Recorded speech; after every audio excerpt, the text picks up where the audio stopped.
Fala galera! Então, voltando aqui aos nossos estudos sobre os orixás, essa é a parte 2 da aula número 4 do curso Doutrinário Umbandista. Hoje a gente vai falar um pouquinho sobre duas coisas que são as quinzilas e as correspondências dos orixás. Na última aula nós entendemos que os orixás são energias da natureza, são energias puras. Elas são a ação de Deus, a vida de Deus, o axé de Deus numa determinada vibração. Que pode corresponder ao ar, o fogo, a terra, o amor, a beleza, a maternidade, a vida, a morte, a paralisação, a terra. Cada orixá, então, vai ter uma correspondência energética pura. E isso é muito importante que vocês saibam, tá bom? Então hoje a gente vai entender um pouquinho das quinzilas. Gilberto, o que são quinzilas? Quinzilas não são passados, que são coisas que o orixá não gosta, que o orixá detesta.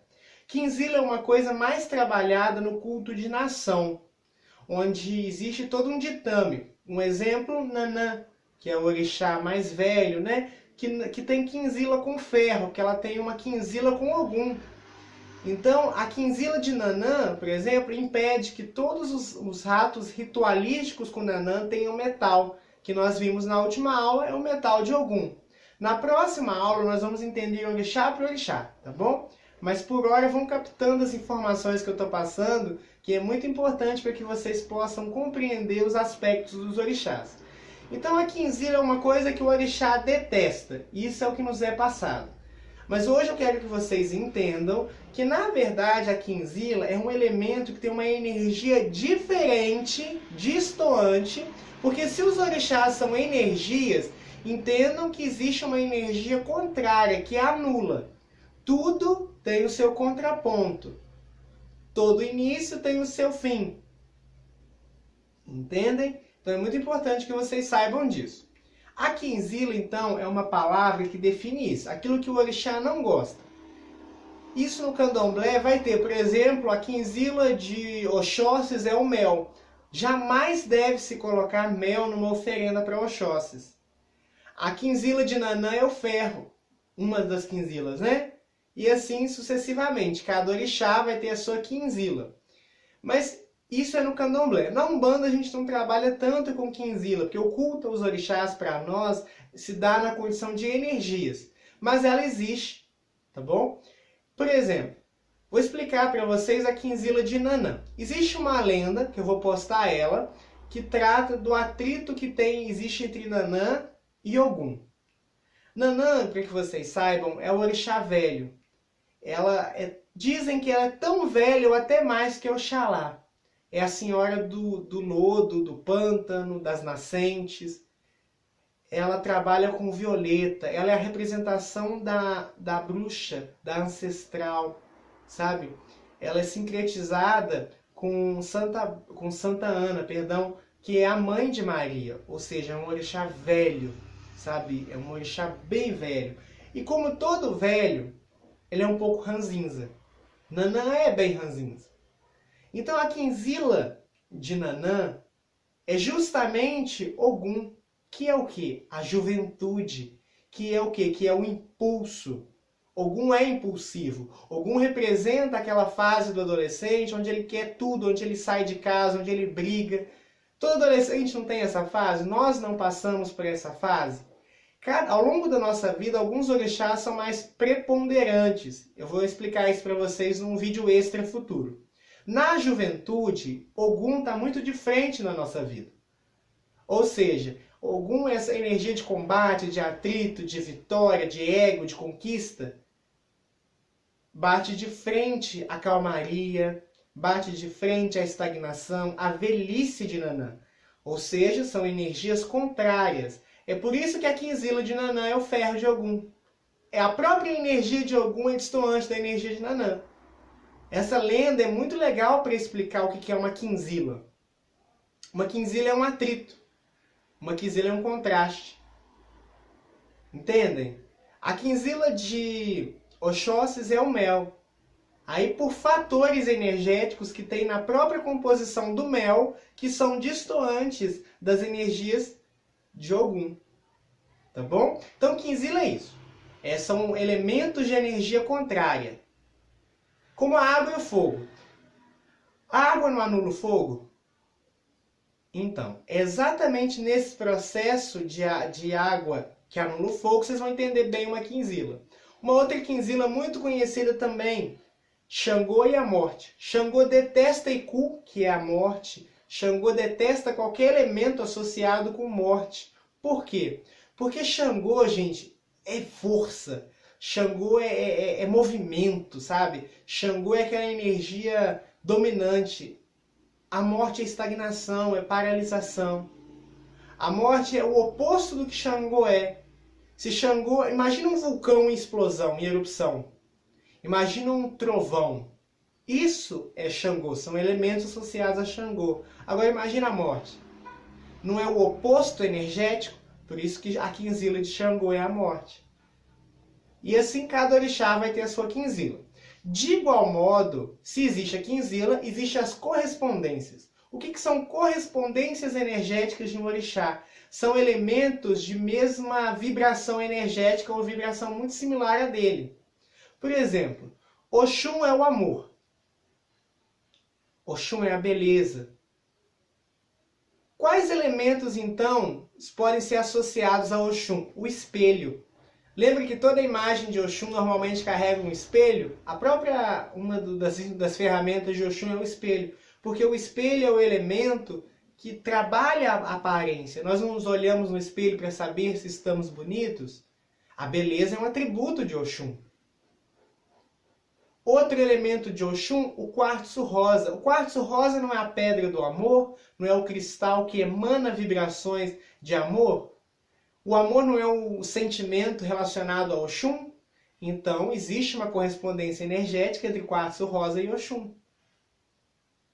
A água doce, ela não nos dá prazer? Tomar um banho de cachoeira não renova, não purifica? Não traz uma sensação de bem-estar? A sensação de bem-estar não é um dos atributos de Oxum? Vocês começam a compreender, então, que quinzila e correspondência nada mais são do que energias mais próximas ou mais distantes do orixá. E é exatamente isso que eu quero que vocês compreendam. O ferro. O ferro é uma correspondência energética de Ogum. Ogum é um orixá que trabalha o quê? Não é o avanço. Ogum não é um orixá que leva adiante, que abre caminhos. O ferro não é um elemento muito usado para isso? Para a agricultura, muito usado para cortar, por exemplo, madeira. Não é sempre um elemento de ferro que vai na frente fazendo esse processo? As estradas de ferro normalmente não foram o que levaram o Brasil adiante? É exatamente isso. Por isso que o ferro é associado a Ogum. Além dos seus caracteres, por exemplo, Ogum é um ser muito cabeça dura, sabe? Ogum é inflexível. Tenta manipular o ferro para vocês verem. Ele quebra, mas não tosse. É exatamente isso. Essa propriedade do ferro que é similar à propriedade de Ogum. E assim a gente vai ter N fatores. Por exemplo, Oxalá. Oxalá significa orixá que veste o branco. Oxalá trabalha só com branco, não é? O quartinho de Oxalá não é todo branco? Quartinha, gente, para quem não é da Umbanda, é um espaço destinado ao culto ao orixá. É ali que é feito todos os elementos que se trabalham com aquela energia. Do de Oxalá tudo é branco. Por quê? Porque existe uma afinidade energética entre Oxalá e o branco. Por exemplo, o branco é a somática de todas as cores. Oxalá, de certa forma, não sintetiza o todo? Tanto que ele é sincretizado com Jesus Cristo, que é, dentro do cristianismo, semelhante a Deus, não é? Jesus não é distinto de Deus, mas ao mesmo tempo não tem a mesma natureza de Deus. Oxalá é distinto dessa energia divina, mas é muito próxima a ela. É uma extensão dela. Por isso que Oxalá sintetiza todos os orixás. Tá bom, galera? Por isso que quando acaba uma vela para determinado orixá, substitui pela vela branca. Porque ela contém, entre outras propriedades, a cor correspondente àquele orixá.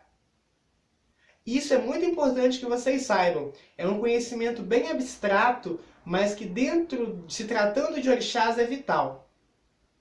Vamos falar de novo do sincretismo, que foi assunto lá da aula 2. Sincretismo não é a mistura? Pegou-se um orixá e associou-se com um santo católico. De certa forma também, o que a gente faz ali é energia. Por exemplo, Santa Bárbara, que é sincretizada com Inhansã, era uma santa guerreira, era uma santa forte, não era? Que tinha um caráter assim que não se dobrou diante da vontade do Pai. Assim como Inhansã tem esse mesmo caráter. Então não foi à toa.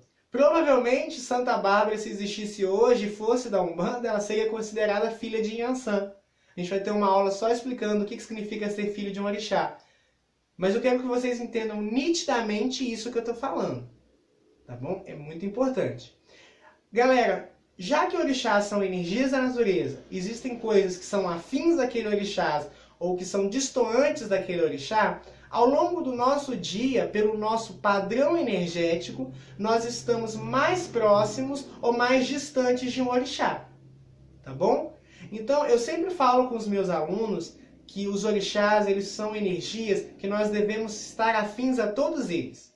Porque quando um orixá falta na nossa vida, falta alguma coisa. Lembra que eu disse que Deus, essa energia que nós damos o nome de Deus, está em tudo?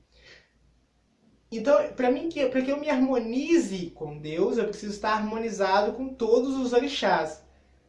Então eu preciso ter a paz de Oxalá na minha vida, a sabedoria de Oxalá. Eu preciso ter o amor, a beleza, o cuidado comigo mesmo de Oxum. Eu preciso ter o ímpeto de Ogum para ir trabalhar, para ir conquistar os meus sonhos. Se eu não tiver essa energia, essa vitalidade, vocês vejam que eu não consigo nada. E quando um orixá se desarmoniza na nossa vida, a tendência é que outros orixás. Por exemplo, se a energia de Ogum, que é aquela energia que me faz acordar todos os dias pela manhã e realizar os meus projetos, os meus sonhos, está em falta, logo logo a energia de Oxóssis, que é a energia da prosperidade, que é a energia, né, da conquista, que é a energia do bem viver, ela também tende a cair. Por isso que existe uma associação muito próxima de Exu, Ogum e Oxóssis. São 3 irmãos em algumas lendas, porque a energia deles é muito próxima. Tá bom, galera? Isso é muito importante. É por isso que nas lendas alguns orixás se casam com outros, outros se separam.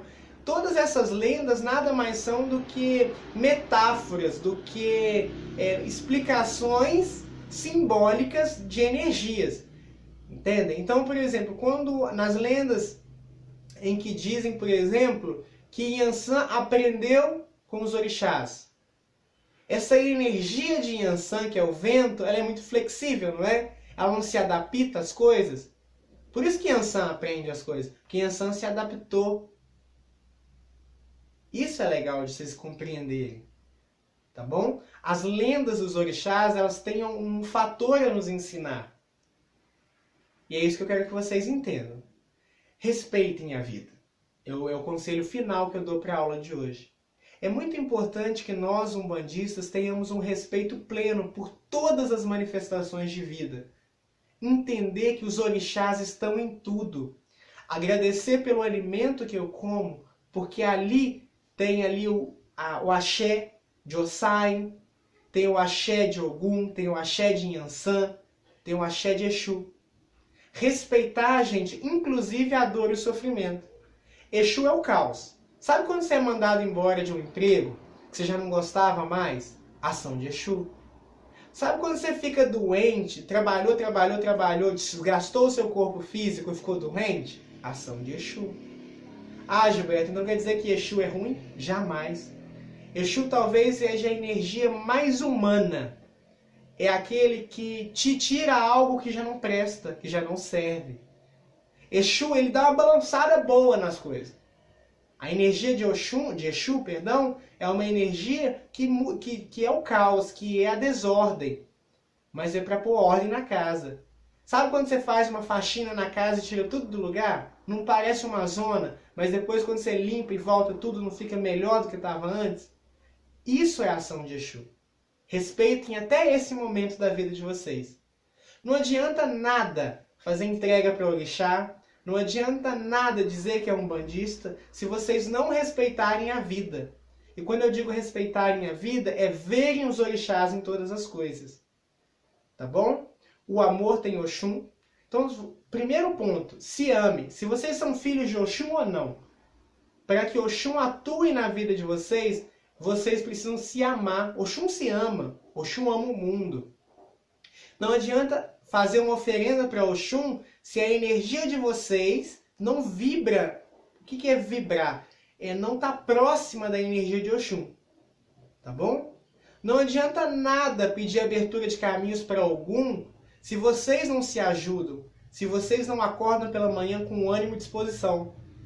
Não adianta pedir prosperidade para Oxóssis, lembrando que Oxóssis era o caçador, e o caçador, no seu arquétipo original, sustentava a si, mas também sustentava toda a sua tribo.